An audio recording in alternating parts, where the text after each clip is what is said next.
Sore semuanya, selamat datang di kelas Bersinar Project Menyinari Sosiologi bab konflik sosial. Nah, di kelas kali ini selain ngebahas materi, kita akan ada kuis juga nanti di akhir. Jadi kalian pasti tetap stay di Zoom ya. Izin share screen ya teman-teman.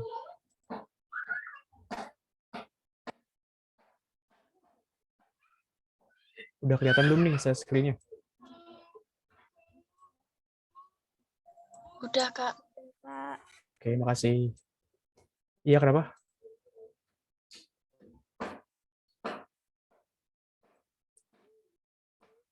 Ya udah ya berarti. Nah, di kesempatan kali ini kita akan ngebahas mengenai konflik sosial, teman-teman. Kalau nanti di pertengahan kelas kalian mau tanya, boleh banget langsung on mic atau chat di kolom komentar. Dan kalau ada yang mau ditambahin atau yang mau ada dikoreksi, boleh banget. Gak usah malu-malu. Kita sama-sama diskusi ya teman-teman hari ini. Paham ya teman-teman? Oke, kalau paham kita langsung aja mulai ke konflik sosial. Nah, kita mau belajar apa aja sih gitu hari ini? Yang pertama kita akan belajar mengenai pengertian dari konflik sosial, kemudian sebab kenapa terjadinya konflik sosial. Yang ketiga, bentuk-bentuk dari konflik sosial. Yang keempat, apa aja dampak terjadinya konflik sosial. Nah, dampaknya itu ada yang dampak positif dan ada yang dampak negatif, teman-teman. Dan kemudian yang terakhir ada penyelesaian konflik sosial ada atau biasa disebut akomodasi. Kita lanjut langsung ke pengertian konflik sosial. Nah, kalau secara etimologis atau bahasa, teman-teman, konflik itu berasal dari bahasa Latin. Artinya apa? Artinya configure. Artinya yang saling memukul. Gitu. Jadi udah mulai kebayang nih, kalau artinya saling memukul berarti ada dua orang yang saling berlawanan dong tujuannya gitu kan, saling menjatuhi. Kemudian dalam KBBI, konflik itu didefinisikan sebagai percekcokan, perselisihan ataupun pertentangan. Dan konflik sosial di dalam KBBI juga diartikan sebagai pertentangan antar anggota masyarakat yang bersifat menyeluruh dalam kehidupan. Artinya menyeluruh di sini berarti di segala bidang, bisa terjadi di segala bidang, teman-teman. Tuh. Nah, kalau untuk definisi dari ahli, di sini ada dua ahli. Yang pertama dari John L. Gillin dan J.P. Gillin. Beliau berdua berpendapat kalau konflik sosial merupakan bagian dari proses interaksi sosial yang saling berlawanan. Kenapa berlawanan? Karena adanya perbedaan, entah itu perbedaan fisik, emosi, perilaku, ataupun kebudayaan yang menyebabkan terjadinya berlawanan tersebut menurut John L. Gillin dan J.P. Gillin. Kemudian menurut Aryono Suryono, konflik sosial merupakan proses di mana dua pihak berusaha menggagalkan tercapainya tujuan masing-masing yang disebabkan adanya perbedaan pendapat, nilai, ataupun tuntutan dari masing-masing pihak. Nah, di sini antara pengertian Gillin bersaudara dan Aryono Suryono ada kata kunci yang mirip-mirip, perbedaan. Jadi intinya konflik sosial ini muncul karena perbedaan yang ada dalam masyarakat. Nah, perbedaan itu yang nanti akan menciptakan hubungan yang saling berlawanan dan saling menggagalkan. Kalau bisa kita simpulin, interaksi sosial atau konflik sosial merupakan interaksi sosial yang bersifat berlawanan dan saling menggagalkan antara masing-masing pihak yang memiliki konflik yang disebabkan oleh perbedaan-perbedaan tadi itu, teman-teman. Sampai di sini ada yang mau ditanya nggak? Apa atau udah paham mengenai definisi dari konflik sosial? Aman ya? Oke, makasih ini Caca. Oke, paham. Oke, kita lanjut kalau udah paham ya. Nah, kemudian ada apa sih gitu kan penyebab terjadinya konflik sosial? Ada beberapa sebab mengapa konflik sosial itu bisa terjadi, teman-teman. Yang pertama itu karena perbedaan kepentingan antar individu atau kelompok. Seperti yang udah aku jelasin tadi, intinya konflik sosial itu tercipta atau terjadi karena perbedaan. Contohnya apa sih, Kak? Contoh perbedaan kepentingan itu apa sih, Kak? Contohnya gini. Ada dua orang anak, A dan B, mereka berdua itu dapat rumah warisan dari orang tuanya, tapi si anak A ingin rumah itu dijadikan kontrakan, tapi si B ingin rumah itu dijual. Nah, mereka berdua kan memiliki kepentingan yang berbeda. Nah, kepentingan-kepentingan yang berbeda ini bisa menyebabkan konflik antara kedua saudara tersebut gitu loh. Itu salah satu contoh konflik sosial yang disebabkan oleh perbedaan kepentingan individu ya kalau tadi. Kemudian yang kedua, ada kebudayaan antar kelompok masyarakat yang berbeda. Seperti yang udah teman-teman tahu ya, kalau budaya di setiap masyarakat itu pasti berbeda. Entah itu nggak bisa disamaratakan budaya A dan budaya B, masyarakat A dan masyarakat B. Pasti memiliki perbedaan. Nah, perbedaan budaya ini jika diterapkan, misalkan budaya A diterapkan di daerah B, yang nggak bakal cocok. Dan yang hal seperti inilah yang bisa yang menimbulkan yang namanya konflik sosial. Contohnya cara berpakaian aja deh, gitu kan. Di negara-negara barat, pakaiannya terbuka-terbuka, gitu kan. Kalau di Indonesia, ya mungkin ada sebagian orang seperti itu, tapi kan kita sebagai negara timur masih memiliki nilai dan norma kalau pakaian ya yang sopan dan tertutup. Nah, perbedaan kebudayaan antara negara-negara timur dan negara-negara barat bisa menyebabkan yang namanya konflik sosial, perbedaan budaya, teman-teman.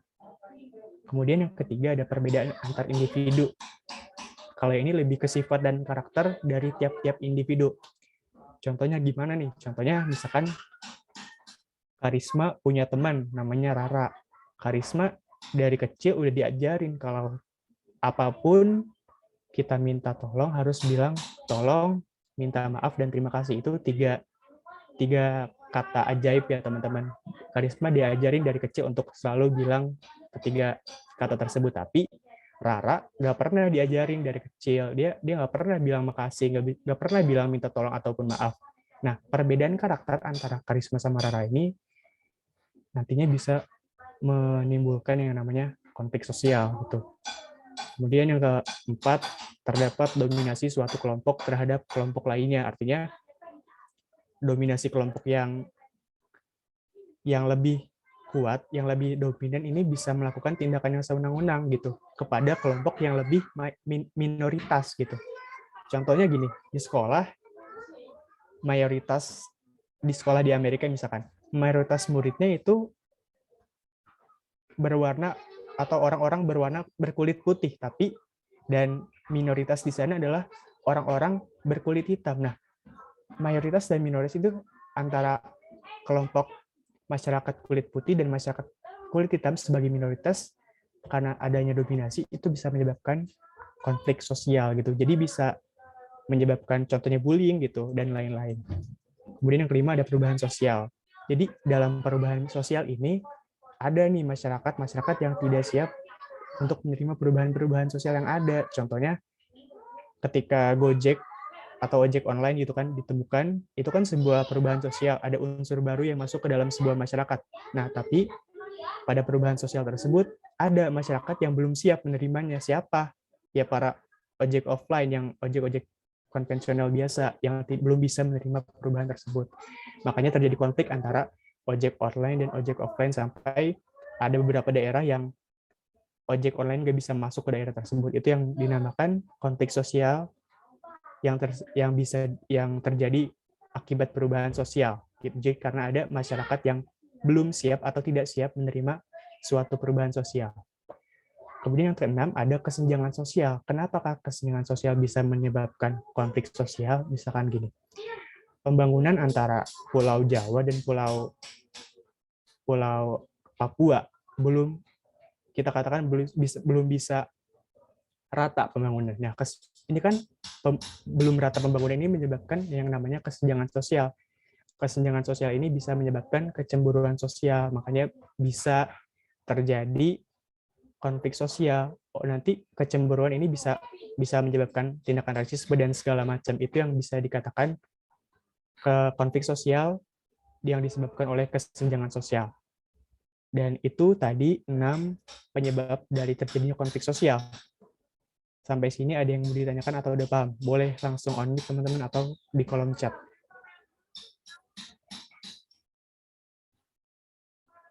Aman Kak, kata Hana. Oke, Hana keren banget nih. Yang lain gimana Kak? Oke, bentar ya.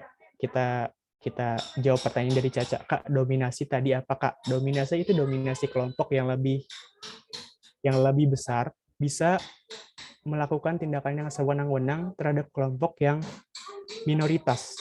Contohnya tadi udah jelasin soal ras kulit putih dan ras kulit hitam yang ada dalam satu sekolah. Ras kulit putih sebagai kelompok yang dominan bisa melakukan tindakan yang sewenang-wenang terhadap kelompok kulit hitam. Nah, di situ bisa terjadi yang namanya konflik sosial antara konflik kulit putih dan kulit hitam gitu. Kemudian yang berikutnya ada pertanyaan nih dari Sabrina. Kesenjangan sama ketimpangan sama nggak, Kak? Kesenjangan sama ketimpangan. Sama sih, kalau kesenjangan sama ketimpangan berarti kan lebih ke tidak merata gitu kan. Ada yang suatu yang senjang ataupun timpang, sama Sabrina. Kak, cara menangani masyarakat yang belum siap menerima perubahan agar tidak terjadi konflik. Kak, cara menangani masyarakat yang belum siap menerima perubahan agar tidak terjadi konflik. Dalam setiap perubahan sosial itu pasti ada yang namanya cultural lag dan cultural shock ya teman-teman. Kalau kalian udah belajar mengenai bab perubahan sosial mungkin. Nah, untuk menghindari konflik berarti perubahan sosial tersebut harus disosialisasikan dengan baik agar para masyarakat itu tidak terjadi yang namanya cultural lag atau cultural shock gitu. Itu cara untuk menangani perubahan agar tidak terjadi konflik. Jadi harus dilihat dulu nih penyebab dari cultural lag atau cultural shock itu gimana. Iya, Yasmin, cultural lag. Iya, ya. Iya, kayak bedanya cultural lag sama cultural shock apa ya, Kak? Ini ada di bab perubahan sosial sih. Nanti aku cek lagi ya, DR, perbedaannya apa. Aku keep dulu ya pertanyaannya. Soalnya udah agak lupa juga. Gimana, DR? Nanti di akhir aku ini deh, aku jawab. Teman-teman yang lain ada yang mau bertanya lagi nggak mengenai penyebab terjadinya konflik sosial? Atau udah paham?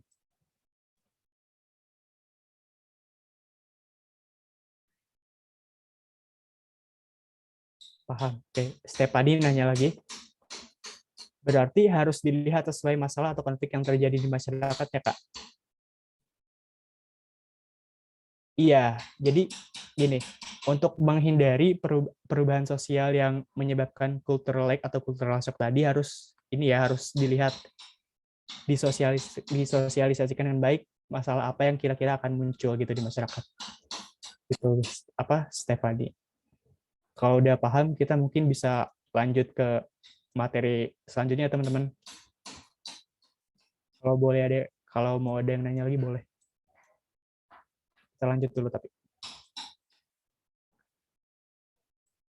Oke, berikutnya tadi udah kita bahas ya teman-teman mengenai apa penyebab dari konflik sosial.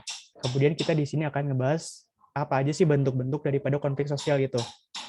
Ada lumayan banyak teman-teman bentuk-bentuk daripada konflik sosial.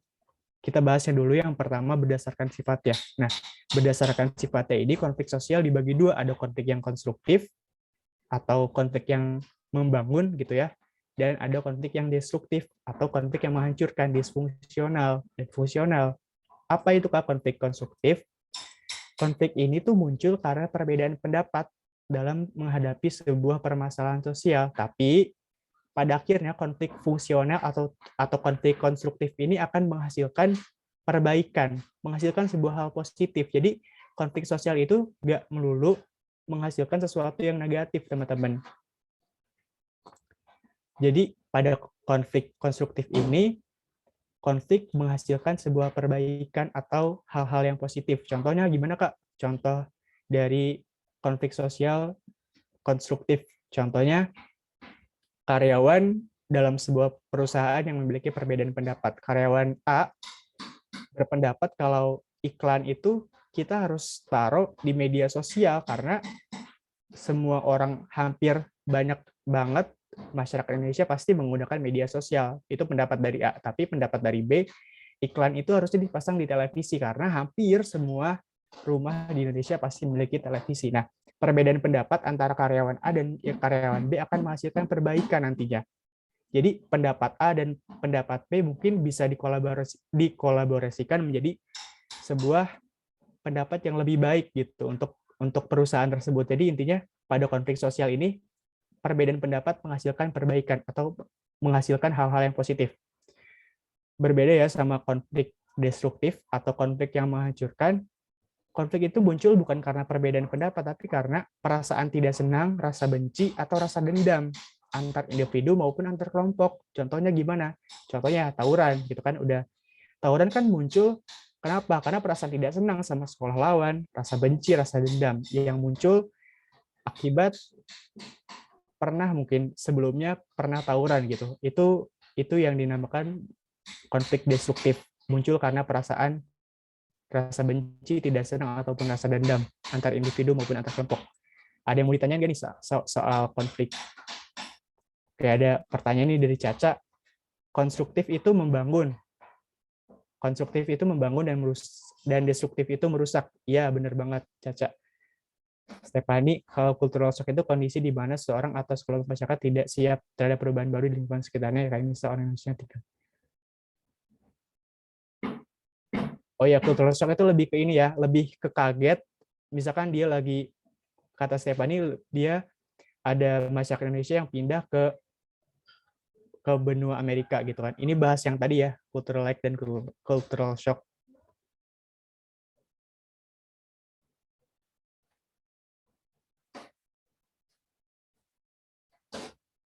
Oke, kalau ada yang mau ditanya lagi mengenai konflik konstruktif dan konflik destruktif, boleh langsung on mic teman-teman atau chat di kolom chat. Kalau nggak ada, kita lanjut ke konflik sosial berdasarkan posisi pelaku. Yang pertama, teman-teman, ada konflik sosial vertikal. Jadi, konflik ini terjadi ketika pihak-pihak itu memiliki kedudukan tidak setara atau stratifikasi sosial yang berbeda gitu. Misalkan konflik atasan dan bawahan itu bisa dikatakan yang namanya konflik vertikal. Berbeda ya teman-teman sama konflik horizontal. Nah, konflik ini tuh terjadi antara pihak yang memiliki kedudukan yang sama dalam suatu stratifikasi sosial yang sama gitu. Misalkan antara siswa atau antara karyawan itu bisa dikatakan yang namanya konflik horizontal gitu, teman-teman. Nah, kemudian ada konflik diagonal. Ini lumayan berbeda ya sama konflik vertikal dan horizontal karena dilihat dari konflik diagonal itu terjadi karena ketidakadilan alokasi sumber daya alam ke masyarakat. Nah, ketidakadilan ini dilakukan oleh siapa? Oleh perusahaan ataupun pemerintah. Dan efeknya siapa? Efeknya masyarakat gitu. Jadi ketidakadilan ini bisa dilakukan oleh pemerintah. Contohnya gimana, Kak? Contohnya konflik Gerakan Aceh Merdeka. Nah, itu salah satu penyebab terjadinya gerakan GAM karena masyarakat Aceh merasa bahwa sumber daya alam yang dikelola itu tidak adil gitu, yang dialokasikan itu tidak adil untuk masyarakat Aceh gitu. Jadi ketidakadilan ini dilakukan oleh pemerintah ataupun perusahaan, dan yang merasa tidak adil ini warga. Contohnya yang tadi ya teman-teman, yang konflik di Gerakan Aceh Merdeka. Hierarki itu tingkatan atau strata pada status sosial. Iya, benar banget nih dari Fafa. Dari Caca, vertikal kayak atasan sama bawahan gitu ya. Iya, karena mereka berbeda strata sosialnya, stratifikasi sosialnya. Oke, sama-sama. Kedudukannya nggak setara, kayak misal ada konflik pejabat dan rakyat. Ya bisa itu karena rakyat dan pejabat memiliki stratifikasi sosial yang berbeda. Kalau dilihat dari jabatannya ya teman-teman, dan kalau dilihat dari kekuasaannya gitu. Sampai sini ada yang mau ditanyakan teman-teman, boleh? Atau udah cukup kita lanjut ke slide berikutnya?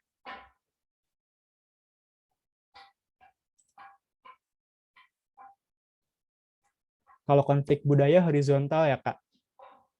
Iya, karena budaya itu kan termasuk ke diferensiasi sosial. Jadi bisa dikatakan horizontal. Kita lanjut ya teman-teman ke diagonal, Kak. Boleh jelasin ulang kayak gini. Jadi diagonal itu emang agak sedikit berbeda nih teman-teman sama vertikal dan horizontal. Kenapa? Karena di sini dilihatnya dari ketidakadilan alokasi sumber daya alam ke masyarakat.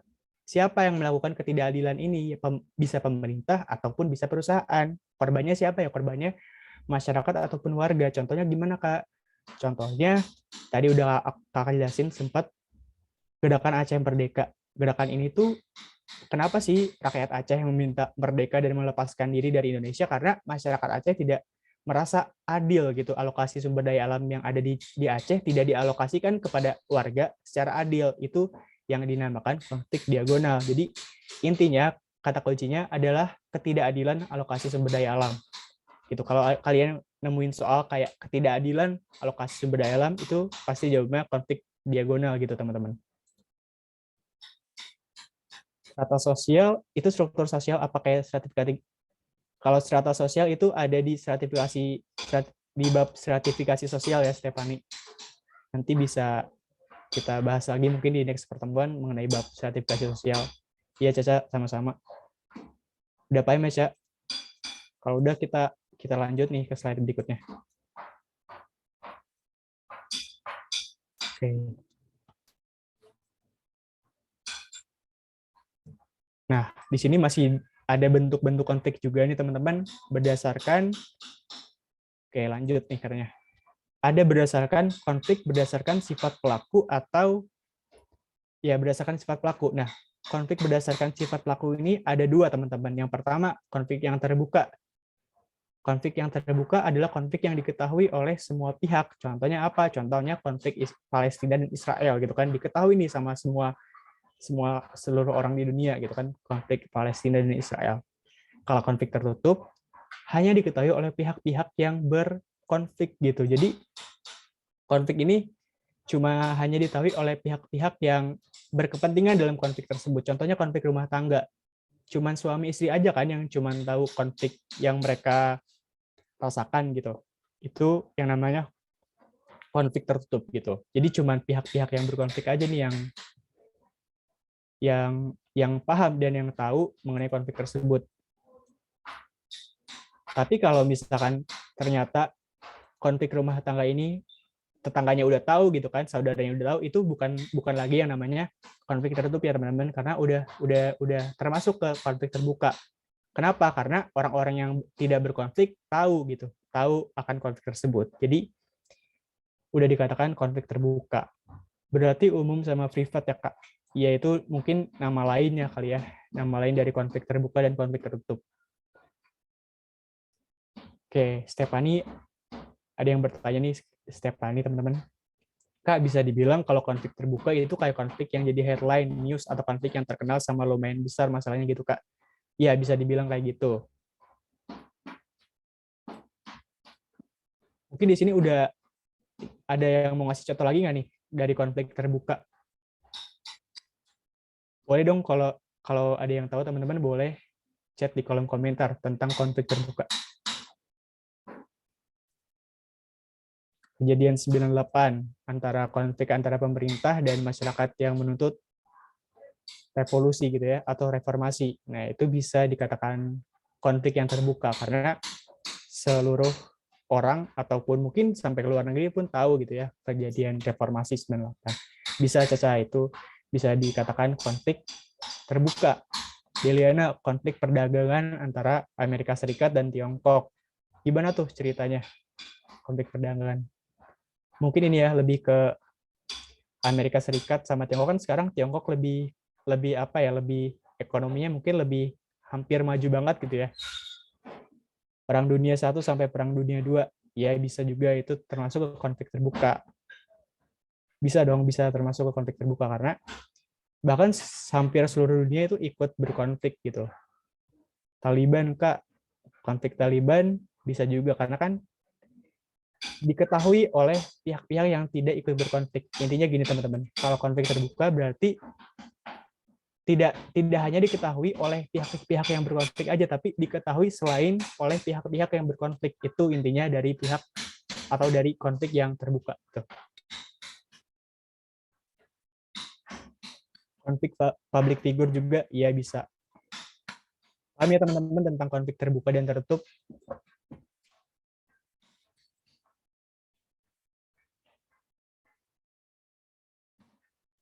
Paham ya, oke. Ini ada satu lagi nih yang nanya, kayak Kak, misal ada konflik antara pemerintah Indonesia dengan rakyat, tapi di sini negara-negara lain tidak tahu itu termasuk konflik terbuka atau tertutup. Gini, yang berkonflik itu seluruh rakyat Indonesia atau hanya sekelompok masyarakat Indonesia aja gitu. Perlu dilihat juga gitu, objek-objek yang berkonfliknya siapa aja. Iya, terbuka kan? Terbuka ya teman-teman. Karena kan belum tentu gitu semua rakyat Indonesia itu berkonflik gitu kan. Bisa aja yang tidak ikut berkonflik jadi tahu gitu. Tidak bisa aja masyarakat Indonesia yang tidak berkonflik tapi tahu gitu akan konflik tersebut. Itu berarti terbuka ya teman-teman. Ya, benar banget nih kata Desi, soalnya orang lain ada yang tahu gitu. Oke, mungkin udah pada paham ya tentang konflik terbuka dan konflik tertutup. Kita lanjut lagi ke konflik berdasarkan konsentrasi aktivitas manusia. Nah, ini ada berbagai jenis nih mengenai konflik konsentrasi aktivitas manusia. Konflik agama. Yang pertama ada konflik agama, udah jelas ya karena perbedaan agama. Kenapa perbedaan agama bisa menimbulkan konflik? Contohnya gini, dalam sebuah kawasan yang mayoritas agama tertentu mau dibangun sebuah rumah ibadah, tapi rumah ibadah agama yang minoritas.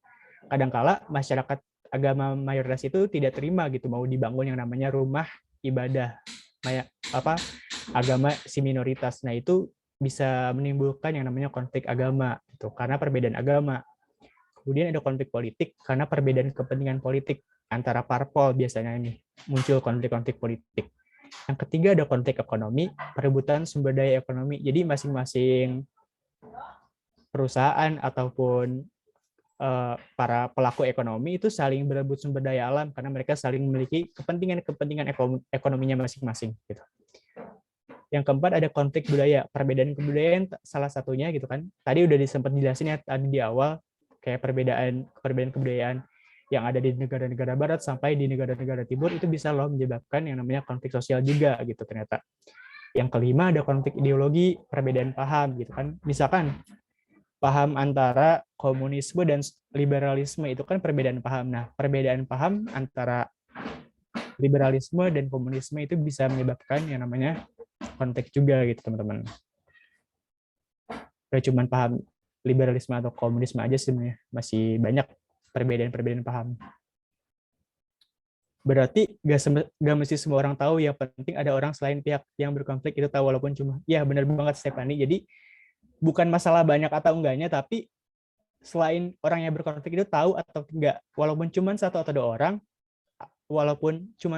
dua orang yang tahu, meskipun dia tidak ikut berkonflik, itu bisa dikatakan yang namanya konflik terbuka. Bukan lihat dari banyak atau tidaknya teman-teman, berarti dilihat dari selain pihak yang berkonfliknya. Intinya kalau ada yang menyebarluaskan jadinya udah nggak tertutup, ya bisa aja dia ember. Oke, sampai sini ada yang mau ditanya lagi apa udah paham nih teman-teman? Kalau kasus paham ya, oke, makasih. Kalau kasus tambang pegunungan Keneng itu termasuk apa, Kak? Itu kasusnya kayak gimana, Ras? Boleh tolong jelasin nggak nih on mic? Kurang tahu soalnya.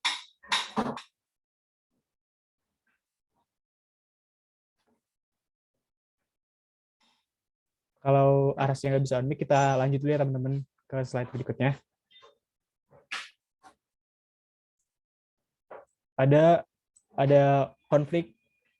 Nah, ini sebagai tambahan aja nih, lumayan ada sering juga nih mengenai konflik peran muncul di soal-soal.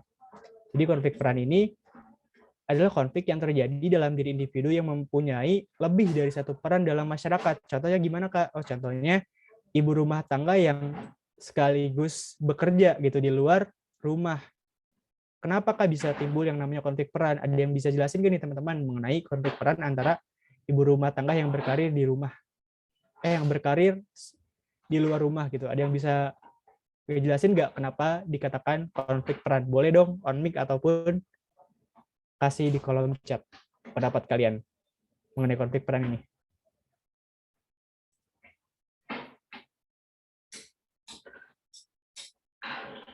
Kata DR karena dia memiliki dua jenis peran yang berbeda. Harusnya jadi ibu rumah tangga, urus keluarga tapi kerja. Mungkin karena kondisi ekonomi juga kali ya, Kak. Jadi mau nggak mau ya ibu rumah tangga ini kerja juga gitu. Kayak ada kondisi yang memaksa gitu kalau menurut siapa tadi aku lupa namanya. Sorry. Jadi konflik peran bisa dikatakan konflik peran ketika seseorang itu tidak bisa melakukan perannya dengan sempurna gitu. Contohnya gimana? Contohnya gini. Ada seorang ibu selain menjadi ibu rumah tangga yang harus mengurus anak-anaknya, dia juga berkarir sebagai seorang advokat ataupun pengacara. Pada suatu hari, si ibu ini tuh hari ini ada jadwal gitu ngurus klien di pengadilan, tapi pada hari ini juga ternyata anaknya itu sakit demam gitu. Dia kan bingung nih harus tetap mengurus anaknya atau bertanggung jawab nih dengan kliennya yang hari ini mau melakukan persidangan ini. Ketidaksempurnaan si ibu rumah tangga melakukan kedua aktivitas atau kedua perannya itu yang menimbulkan yang namanya konflik peran. Jadi timbul jika orang harus memilih peran yang mana nih yang harus dilakukan secara maksimal, dan pada akhirnya tidak sempurna kan antara peran ibu rumah tangga dan peran dia sebagai seorang pengacara ataupun advokat.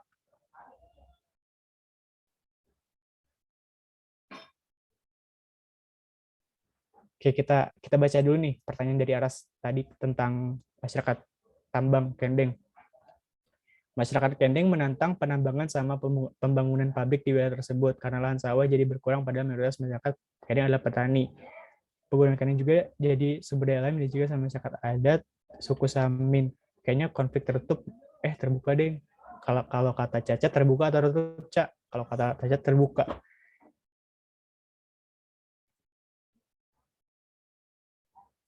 Kalau menurut aku sih ini konflik terbuka ya teman-teman, karena konflik ini udah diketahui gitu, selain sama masyarakat Kendeng sama pembangunan pabrik itu kan yang berkonflik ini kan masyarakat Kendeng ya sama sebuah perusahaan yang mau membangun pabrik. Nah, konflik ini udah diketahui dong sama masyarakat luas, berarti ini udah dikatakan yang namanya konflik terbuka gitu. Menurut kalian gimana? Terbuka ya? Kata Desi iya terbuka. Iya. Jadi konflik peran itu masuknya ke konflik dalam dirinya sendiri, Kak, yang nggak melibatkan pihak lain. Iya, saya benar banget. Oke, sama-sama ya. Udah paham belum nih mengenai konflik peran? Kalau udah, kita lanjut ke konflik berikutnya. Oke, paham ya? Oke, sip. Kita lanjut nih teman-teman, ada konflik realistik dan konflik non-realistik. Ini teori dari Lewis Althusser gitu. Dia berpendapat bahwa konflik itu ada konflik realistik dan konflik non-realistik. Apa sih kalau konflik realistik itu? Jadi konflik realistik itu terjadi karena rasa kecewa terhadap pihak lain karena ada tuntutan yang tidak terpenuhi, tapi rasa kecewa ini langsung langsung langsung diluapkan kepada pihak lain gitu. Contohnya apa? Contohnya demo buruh yang tidak diberi upah dengan layak. Langsung kelihatan dong kayak rasa kecewanya disalurkan kepada perusahaan yang memberi upah tidak layak. Beda nih sama konflik non realistik. Konflik ini tuh tidak dilihat dari penyebabnya atau tujuan konfliknya, tapi cara menyelesaikan konflik yang tidak rasional. Contohnya apa? Contohnya menggunakan dukun. Biasanya konflik non realistik ini menggunakan orang ketiga. Contohnya gimana, Kak? Contohnya gini, aku misalkan punya mantan pacar nih cewek.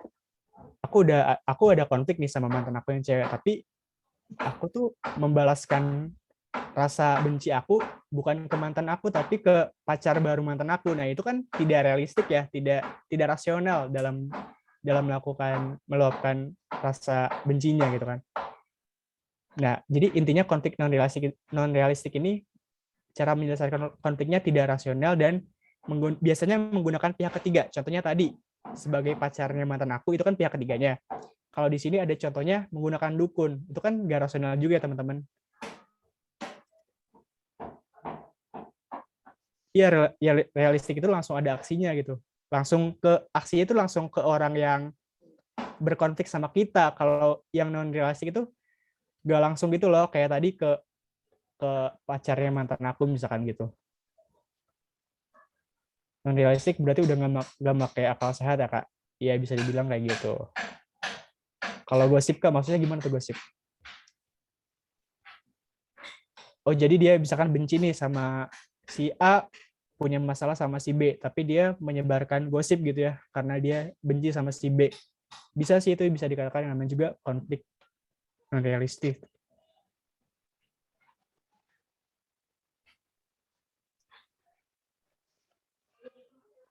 Oke, udah ada yang mau ditanya lagi nih. Udah ada yang mau ditanya lagi nggak soal konflik realistik dan konflik non realistik? Atau udah paham semua nih?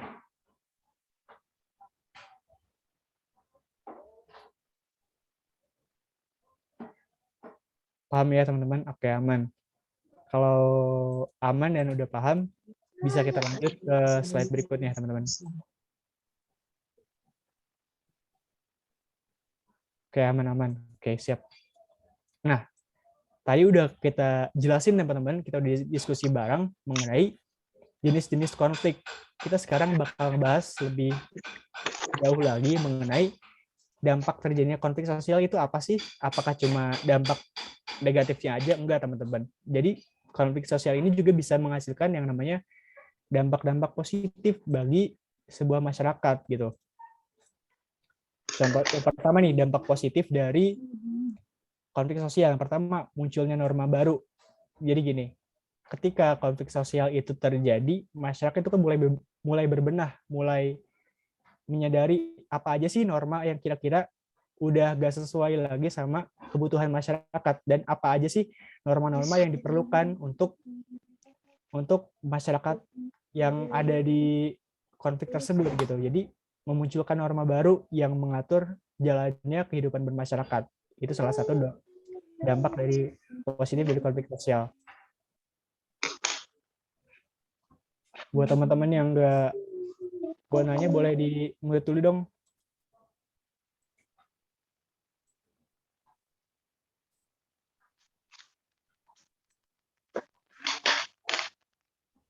Diana bisa di mute dulu gak? Tolong.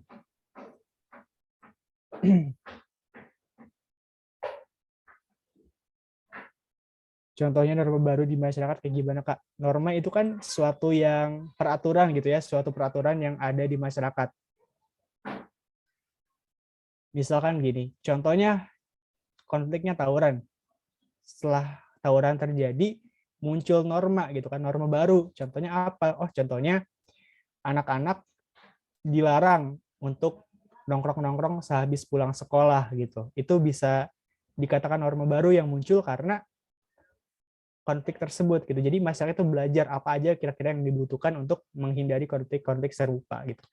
Iya, nggak apa-apa Diana. Kita lanjut nih, dampak positif konflik sosial yang kedua ada meningkatkan solidaritas kelompok. Contohnya gimana Kak? Contohnya ada dua kelompok nih yang ada berkonflik lah.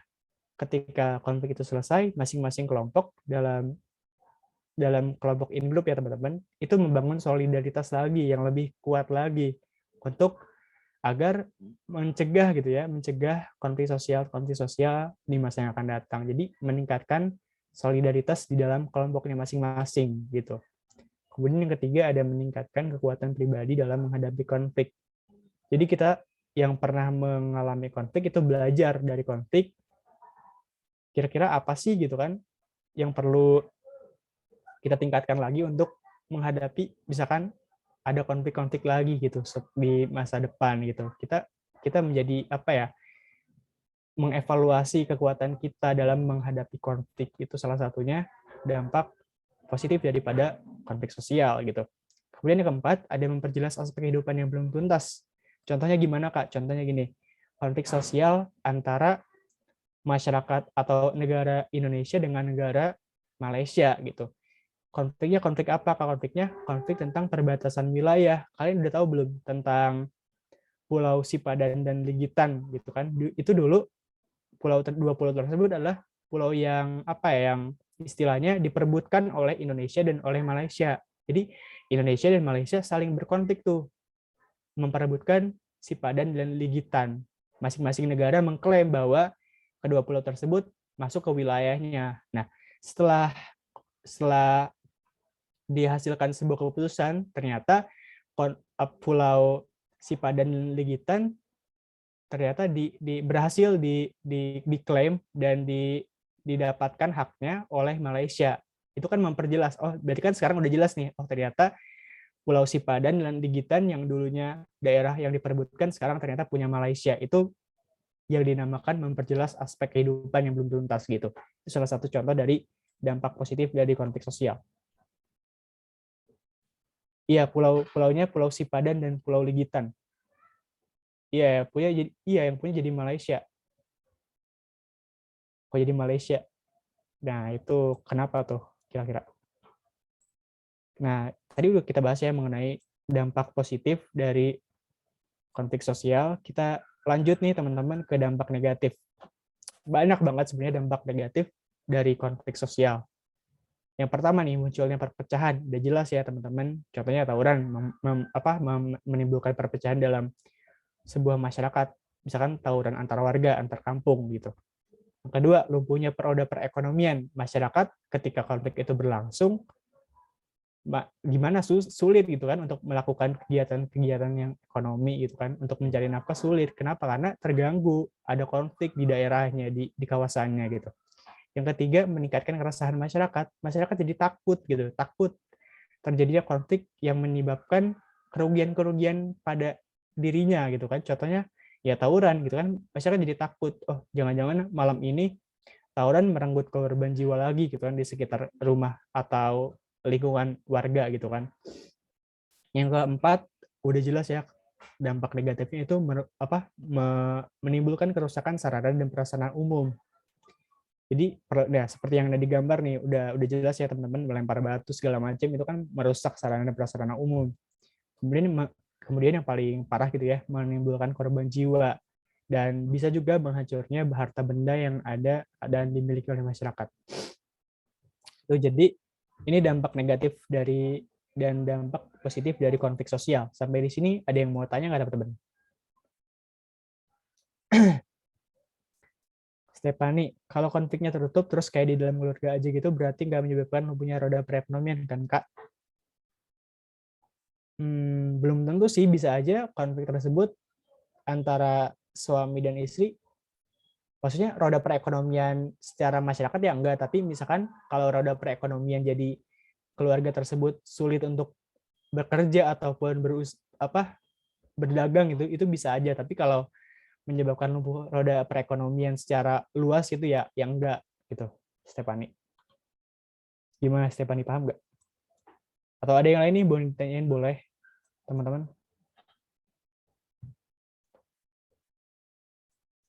Oke, paham ya. Oke, kalau gitu kita lanjut nih ke slide berikutnya. Nah, sekarang kita akan bahas bareng-bareng. Caca, ada yang nanya nih. Berarti positif, konstruktif, negatif itu destruktif kan, Kak? Iya, benar banget. Kak, tadi kalau dampak yang positif itu kelompoknya out group apa gimana? Enggak, kelompok in group. Memperkuat solidaritas kelompok sendiri gitu. Contohnya kelompok sosial yang mereka satu suku misalkan, itu memperkuat suku mereka gitu dalam menghadapi konflik-konflik berikutnya. Kita lanjut teman-teman ke proses sosial dalam penyelesaian konflik atau akomodasi. Sebenarnya bab ini udah pernah aku jelasin nih di bab interaksi sosial juga di Bersinar, tapi agak mirip-mirip sih materinya. Kita bahas lagi hari ini.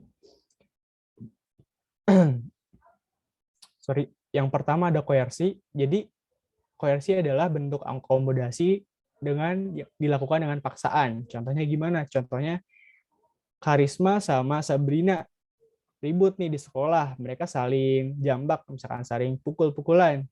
Tiba-tiba ada ibu guru BK gitu kan yang memisahkan mereka isi guru ini ternyata ngejewer Sabrina sama Karisma agar mereka berdua selesai gitu konfliknya, dileraikan lah oleh ibu guru BK ini. Itu termasuk ke koersi atau dengan paksaan.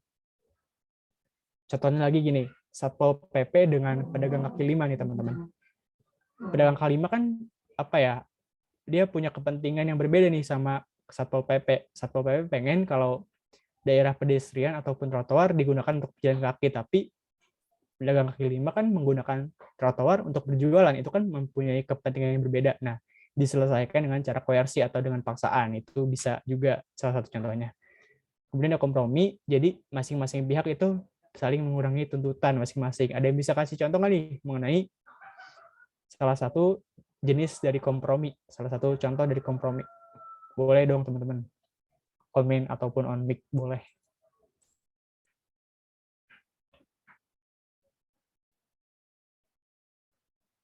Oke, aku kasih contoh dulu deh.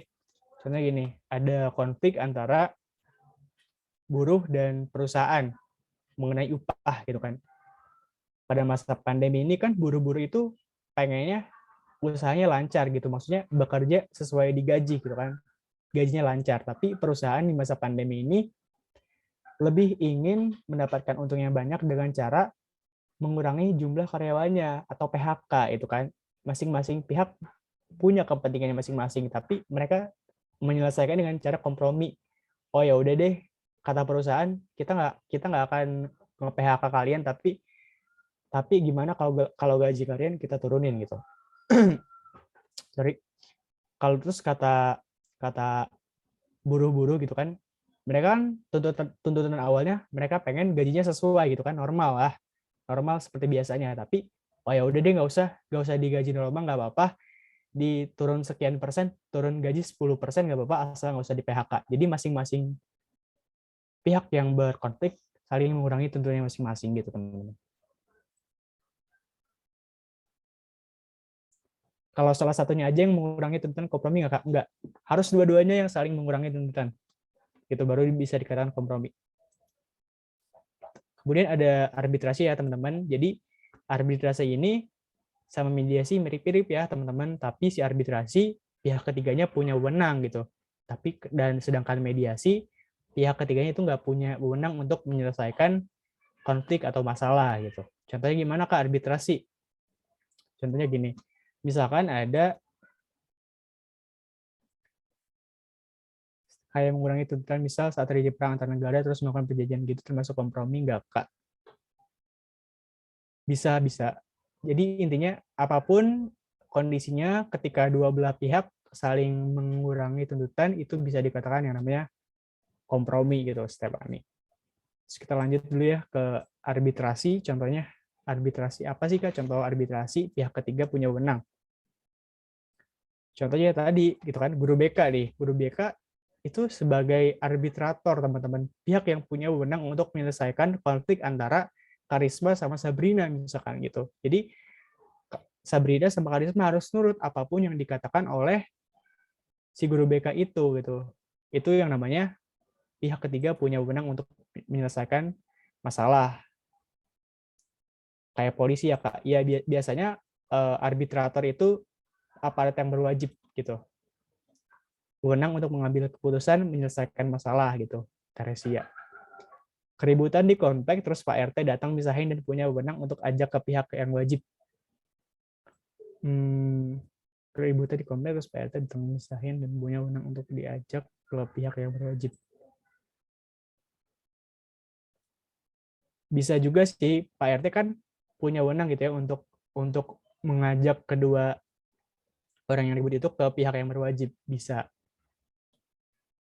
Kayak orang tua yang buat, ya Stephanie bener banget nih, kayak orang tua yang mengambil keputusan buat ngehukum anaknya. Misalkan adik kakak ribut nih gitu kan. Orang tua sebagai arbitrator atau pihak ketiga yang memiliki wewenang untuk memisahkan gitu kan. Pengadilan itu nanti ada namanya adjudikasi, akomodasi yang dilakukan di pengadilan. Oke, kita lanjut dulu nih ke teman-teman ke mediasi.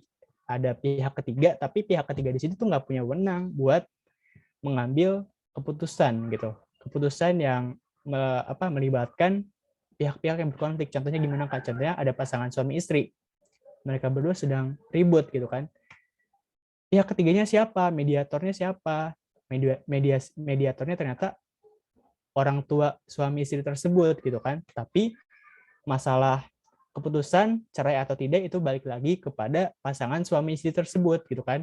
si mediator dalam hal ini adalah orang tua nggak bisa punya wewenang untuk menentukan mau cerai atau tidak gitu, melainkan si pihak-pihak yang berkonflik dalam hal ini si pasangan suami istri tersebut gitu yang memiliki masalah. Pihak ketiga cuma jadi penengah, iya sebagai penengah dan sebagai bisa memberikan nasihat-nasihat juga nih buat orang-orang yang berkonflik gitu.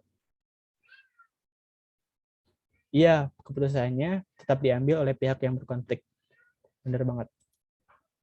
Nah, kita lanjut ke konsiliasi. Konsiliasi adalah akomodasi atau usaha mempertemukan pihak-pihak yang bertikai. Contohnya gimana, Kak? Contohnya ini, ada kasus Thailand versus Prancis. Nah, suatu ketika Thailand sama Prancis itu punya punya konflik mengenai wilayahnya gitu kan. Sebelumnya sebagai informasi, Kamboja itu kan salah satu daerah jajahan Prancis gitu kan. Jadi yang berkonflik sebenarnya Prancis dan Thailand. Prancis dan Thailand itu membuat yang namanya komite komite konsiliasi untuk menyelesaikan konflik permasalahan wilayah antara Thailand dan Prancis gitu. Jadi mereka saling membuat suatu komite untuk menyelesaikan permasalahan tersebut. Itu salah satu contoh mengenai konsiliasi untuk mempertemukan pihak-pihak yang bertikai. Dalam hal ini mempertemukannya dengan media komite tadi, komite konsiliasi antara Thailand dan Prancis gitu.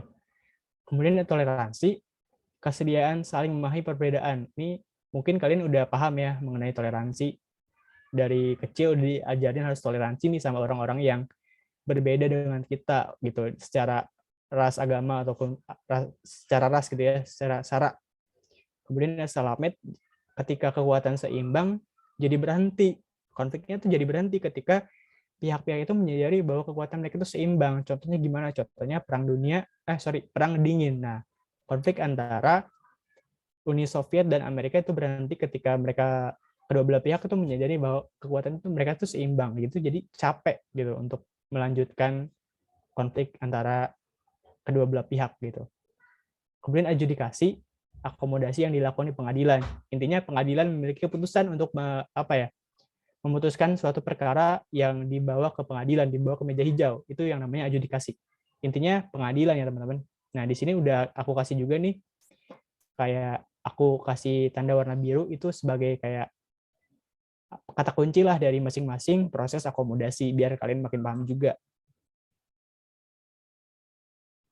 Nanti, tenang aja teman-teman, ini PowerPoint-nya kalian bisa download atau akses di materi bersinar gitu, ada di bio Instagram ataupun Twitter-nya bersinar. Oke, Cak, gimana Cak? Konsiliasi itu nantinya setelah dua pihak saling dipertemukan terus bisa mengarah ke mediasi atau arbitrasi gak sih, Kak? Kalau arbitrasi dan mediasi kan ada pihak ketiga, kalau konsiliasi kan belum tentu ada pihak ketiga gitu loh, kayak cuman orang-orang yang bertikai aja yang dipertemukan gitu. Gimana caranya untuk menyelesaikan sebuah masalah gitu kan. Dalam hal ini si Thailand dan Perancis itu punya inisiatif untuk yang membuat namanya lembaga komite atau komite konsiliasi gitu. Jadi nggak ada pihak ketiga sebenarnya di sini. Jadi yang mediasi itu organisasi yang tadi atau gimana, Kak? Mediasi atau ini? Iya, benar banget nih kata Stephanie. Jadi yang pihak yang bertikai aja gitu, yang bertemu nggak melibatkan pihak lain gitu kan. Kak, yang stelament itu tadi gimana ya, Kak? Stelament itu akomodasi yang dilakukan ketika kekuatan seimbang. Jadi masing-masing pihak yang memiliki konflik kekuatannya seimbang gitu loh. Jadi mereka tuh paham dan tahu kalau kekuatan mereka seimbang, jadi mereka berhenti untuk berkonflik. Biar lebih gampang, contohnya apa? Contohnya perang dingin, itu kan.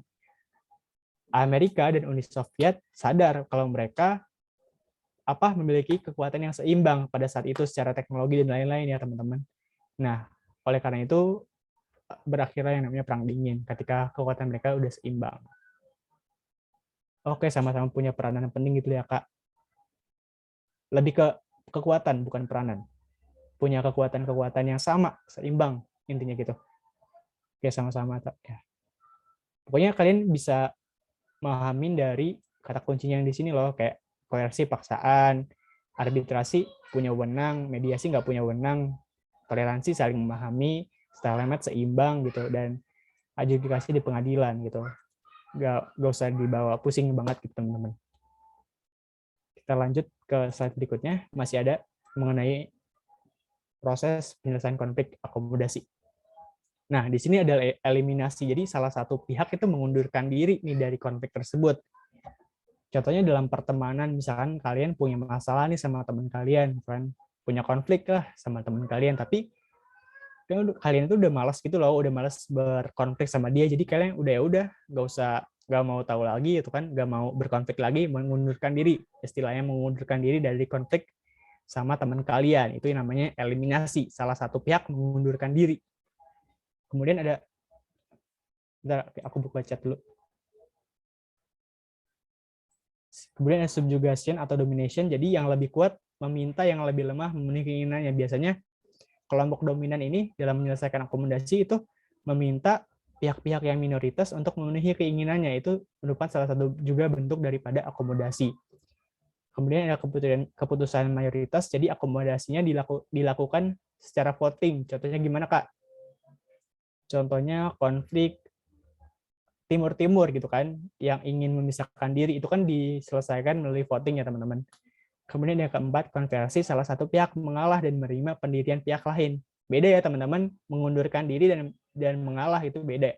Kalau eliminasi ya udah, mereka si satu pihak itu ya udah mengundurkan diri, nggak mau terlibat konflik lagi sama dia. Tapi kalau konversi, dia mengalah dan menerima kalau pendirian daripada pihak lawannya, itu yang namanya konversi gitu. Dan yang terakhir ada yang namanya gencatan senjata atau penghentian perang atau konflik untuk sementara waktu gitu. Biasanya ini terjadi di daerah-daerah konflik kayak Palestina atau Palestina Israel gitu kan, jalur Gaza, itu bisa terjadi namanya gencatan senjata atau penghentian perang atau konflik untuk sementara waktu. Sampai sini ada yang mau ditanya lagi teman-teman? Gencatan senjata sama ultimatum beda nggak ya, Kak? Ultimatum, aku kurang tahu sih ultimatum apa, tapi setahu aku kayak ultimatum itu bukannya untuk itu ya, mendeklarasikan perang kah? Kalau yang gencatan senjata penghentian perang sih intinya. Pokoknya kalau ultimatum definisinya penghentian perang ya sama aja gitu. Berarti kalau konversi itu kayak menerima kekalahan gitu ya, Kak? Iya, dia mengalah gitu kan. Salah satu pihak mengalah dan menerima kemenangan pihak lainnya gitu. Eliminasi berarti menghilang gitu, Kak. Nggak mau tahu gitu. Iya, bener banget. Jadi dia udah nggak mau berkonflik lagi nih sama lawannya gitu kan. Dia mengundurkan diri dari konflik tersebut. Udah capek misalkan. Putus sama pacar kan mengundurkan diri, Kak. Kalau masuk eliminasi gak? Masuk gak tuh? Kalian coba jawab tuh. Pertanyaan dari Cindy. Bisa-bisa aja sih kayak masuk. Karena salah satu pihak udah nggak mau berkonflik lagi lah sama pacarnya. Sampai sini ada yang mau ditanya lagi teman-teman? Sebelum kita ke kuis nih. Udah. Oh ya, jangan lupa ya teman-teman, isi link evaluasinya. Dan kalau ada yang mau traktir bersinar juga boleh nih, traktir bersinar. Kak, tadi kompromi itu kan mirip sama konsiliasi. Kalau kompromi, saling mengurangi tuntutan. Jadi, masing-masing pihak mengurangi tuntutan, tapi kalau konsiliasi itu lebih ke cari jalan tengahnya gitu loh. Win-win solution.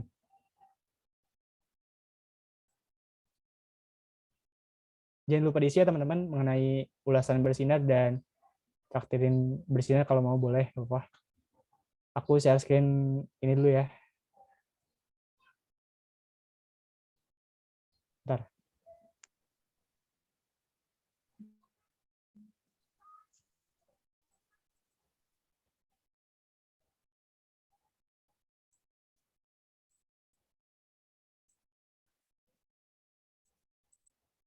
Udah kelihatan belum teman-teman?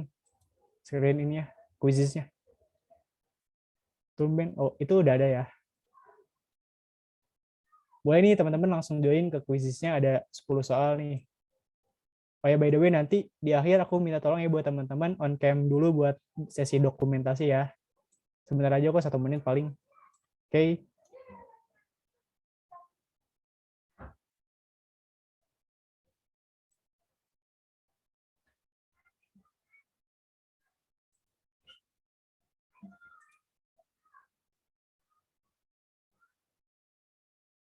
Link quizzes bukan? Bentar ya.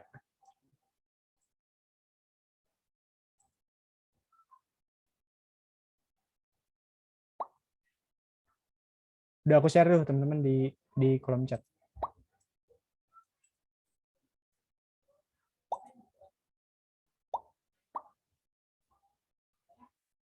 Oh, kalau kompromi berarti cuman mengurangi hal-hal yang jadi penyebab konflik itu sendiri ya, Kak. Kayak mereka ngomongin gimana baiknya untuk mereka berdua.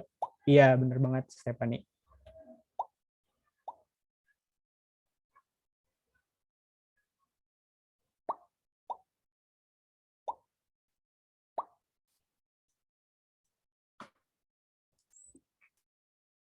Kita mulai jam berapa ya? Guys, join guys. Bentar lagi guys.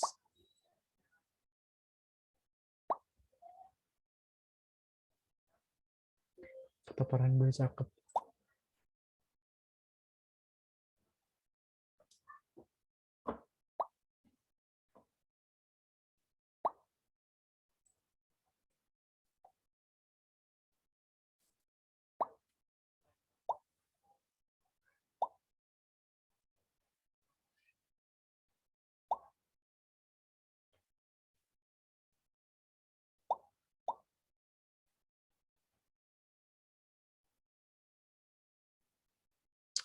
Oke, mulai sekarang aja kali ya. Kita mulai ya teman-teman quiznya.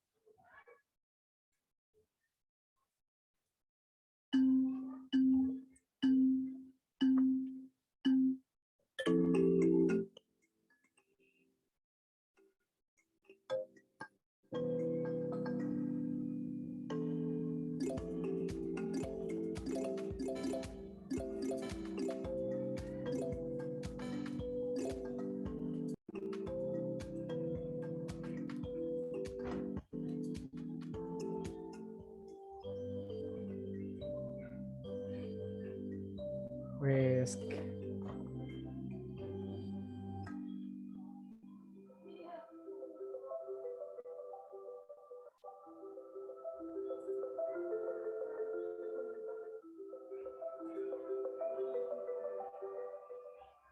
jadi keren banget nih Sabrina, Yasmin, Zane. Benar semua ya. Tap. Perlu kita bahas gak nih teman-teman soalnya? Gimana soalnya? Gampang kan ya? Mau dibahas ya? Mau dibahas atau enggak nih? Bahas ya, oke. Kita bahas ya. Sebentar aku lihat soalnya dulu ya teman-teman.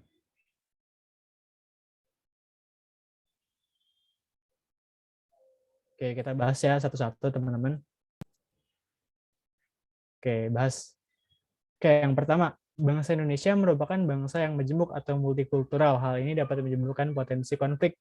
Perilaku yang bisa kita lakukan untuk meminimalisir potensi konflik adalah untuk meminimalisir potensi konflik berarti kita harus melakukan sesuatu hal yang positif gitu kan. Yang pertama, fanatisme terhadap kelompok sosial tertentu. Udah jelas ya salah. Kenapa? Karena sikap fanatisme itu bisa menyebabkan merendahkan kelompok sosial yang lain gitu. Tapi membanggakan banget apa yang kelompok sosial tertentu yang kita fanatikan gitu. Etnosentrisme, apa etnosentrisme? Ada yang tahu nggak etnosentrisme apa?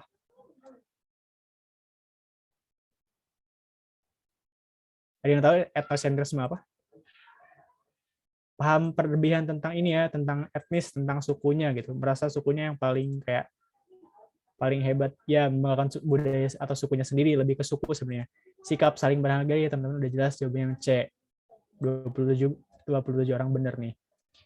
Mengutamakan kepentingan grup ini juga salah ya, berarti mengutamakan kelompok tertentu aja gitu, nggak semua masyarakat umum diutamakan. Primordialisme membawa si paham yang dibawa dari lahir gitu, itu juga tidak kurang tepat. Yang benar yang C. Kemudian ada soal nomor 2, konflik sosial berpotensi berkembang menjadi kekerasan apabila jawabannya itu yang Mana nih teman-teman jawabannya? Kalian jawab apa? Yang D ya, benar nih. Kenapa? Karena kalau nilai dan norma sosial sama sekali tidak diakui lagi, berarti kan nggak ada peraturan yang mengatur sebuah masyarakat, nggak ada nilai-nilai yang dianggap penting lagi dalam sebuah masyarakat. Jadi bisa menyebabkan yang namanya kekerasan gitu, potensi kekerasan dalam konflik sosial gitu. Iya benar banget jawabannya yang D. Ketiga, berikut ini faktor penyebab konflik sosial kecuali perbedaan apa? Perbedaan tempat lahir gitu. Yang jawabannya juga yang D teman-teman. Ya, gampang kan ya? Gampang kan soalnya. Kita bahas nomor 4. Berikut ini merupakan contoh konflik peran, yaitu konflik antara, tadi di materi udah sempat kita bahas ya teman-teman, mementingkan keluarga atau tugas profesi ataupun pekerjaan. Jawaban yang C. Ini jawabannya yang nomor 4 yang C teman-teman. Oke, nomor 5. Kerusuhan yang dilakukan para buruh pabrik terhadap pihak perusahaan merupakan konflik. Kalian jawab apa nih? Konflik antar kelas gitu kan. Ini teorinya Karl Marx gitu ya, perbedaan antara proletar dan borjuis. Borjuis itu orang-orang yang memiliki modal gitu kan, kapital. Dan proletar itu orang-orang yang apa ya, istilahnya buruh-buruhnya lah. Kalau borjuis itu pemilik perusahaan, kalau proletar ya buruh-buruhnya atau karyawan-karyawannya gitu, teman-teman. Antar golongan. Golongan itu lebih ke kayak apa ya, kayak kelompok gitu sih, golongan-golongan sosial. Gimana ya contohnya? Ada yang bisa kasih contoh nggak nih golongan itu apa? Kita lanjut ya teman-teman ke nomor 6. Penyelesaian konflik dapat dilakukan dengan cara yang paling efektif kecuali semuanya benar kecuali konjugasi, karena konjugasi itu nggak ada ya teman-teman. Kita tadi udah bahas kan, toleransi, saling memahami, kompromi, saling mengurangi tuntutan, koersi dengan paksaan, arbitrasi dengan media pihak ketiga yang memiliki wewenang gitu kan. Kemudian nomor 7, Indonesia merupakan ya konjugasi kata hubung. Indonesia menjadi negara penengah dalam konflik yang terjadi antara pemerintah Filipina dan pemerintah Moro. Peran Indonesia dalam kasus tersebut yaitu sebagai mediator, tapi nama akomodasinya itu mediasi gitu ya teman-teman. Nomor 8 nih, sekelompok pendukung suatu parpol marah karena partai mereka kalah dalam pemilu. Konflik tersebut termasuk dalam bentuk konflik politik gitu kan. Tadi udah sempat dibahas juga ya di materi teman-teman. Karena perbedaan kepentingan politik. Yang nomor 9, konflik antara calon ketua OSIS berakhir setelah hasil pemilihan ketua OSIS ditetapkan. Mereka sepakat bahwa siapapun pemenangnya harus dihormati. Konflik tersebut merupakan jenis kelompok, jenis konflik. Kalian jawab apa nih? Lebih banyak yang salah soalnya.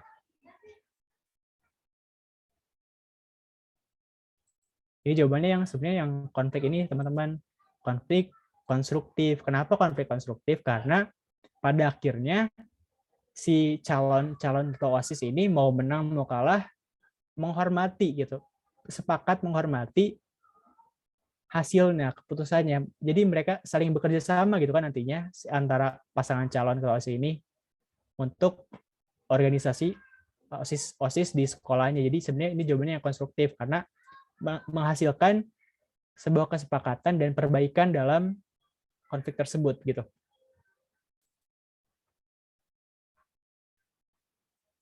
Bukan antar kelompok. Kita lanjut ke nomor 10 teman-teman. Konflik yang terjadi antara kelompok masyarakat separatis Aceh, GAM, dengan Negara Kesatuan Republik Indonesia merupakan akumulasi dari berbagai konflik, terutama, ini jawabannya kalau nggak salah yang ekonomi dan politik ya. Yang A bukan? Kalian jawab yang A bukan? Ya yang A yang benar. Bisa cek nanti di Google, kenapa sih gerakan Aceh Merdeka itu terjadi, salah satunya ekonomi dan politik. Ekonomi yang tadi, sumber daya alam, itu kan politiknya kenapa? Salah satunya hukum Islam dan salah satunya dengan penerapan hukum Islam yang ada di Aceh. Itu salah satu penyebab dari konflik sosial gerakan Aceh Merdeka. Udah nih teman-teman mengenai bahasan kita hari ini, kuis dan materi. Mungkin sekarang kita ke ini dulu ya, sesi dokumentasi boleh. Aku pause share screen dulu.